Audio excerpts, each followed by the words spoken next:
Hello, how are you? Today we're going to talk about some international weed in the UK and in Mexico. See where things stand.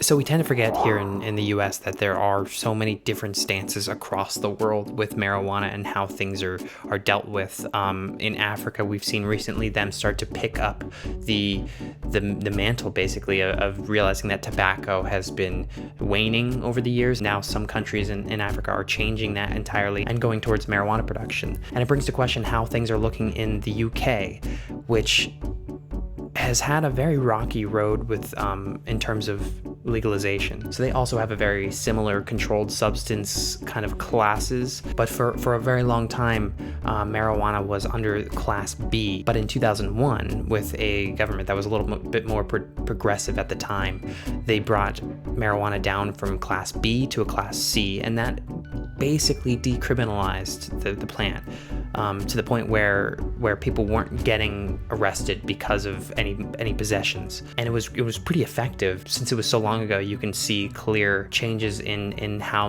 much incarceration was happening at the time. But of course, a new government came in 2007 and brought marijuana back from Class C up to Class B, and it was criminalized again, and it's stayed there since 2007, which was 14 years ago. Kind of goes to show that ideology is much more powerful than actual stats. And since then, really, there hasn't been a whole lot of traction in the country to change that. It stayed at Class B, and the only person who is looking to actually make a difference is the mayor of London. Earlier this year, Sadiq Khan, the mayor of London, who did win re-election, was campaigning, and part of his campaign was for decriminalizing marijuana. However, since he has won re-election, nothing much has changed with that, and the leader of his own party, the leader of the Labour Party, is much less keen on changing it.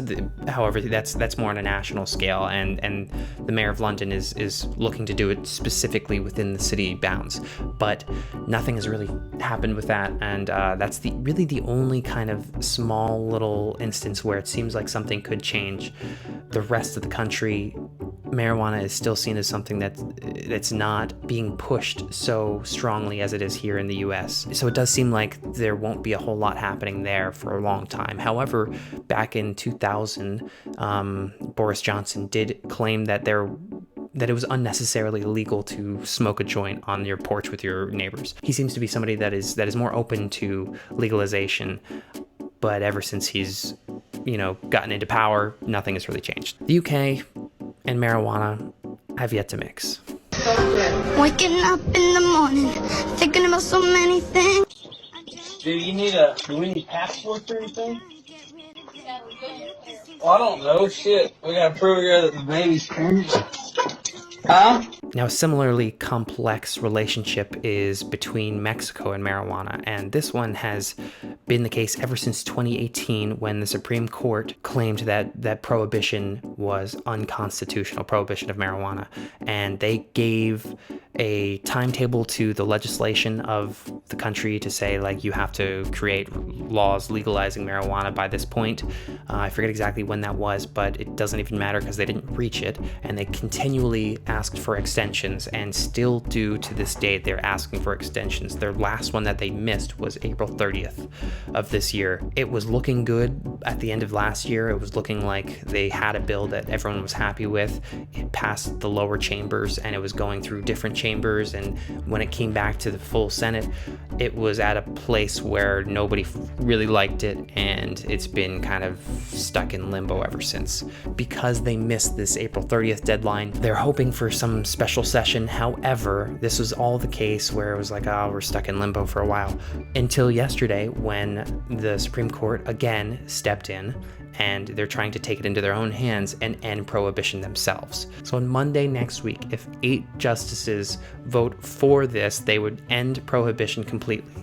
And what this would do is not give any kind of regulation or management on how this legalization would occur. It's putting a lot more pressure on the legislation to create their own bill. And they no longer have just these constant extensions that they can do. Now, marijuana is no longer a criminal offense.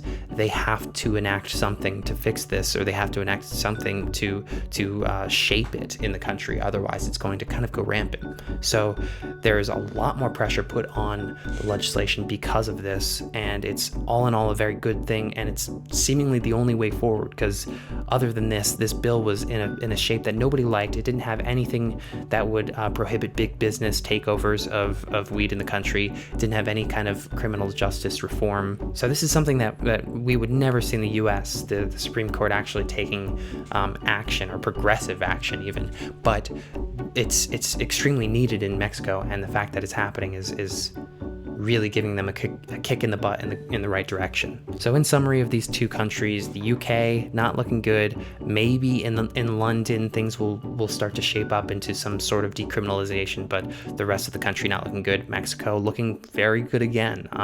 We thought that this was happening earlier this year, but now it's because the Supreme Court has so much power and progressive ideologies, marijuana is finally kind of getting to a point where we will probably see some kind of legalization this year. Great. So we will be back on Friday with some more news. See you then.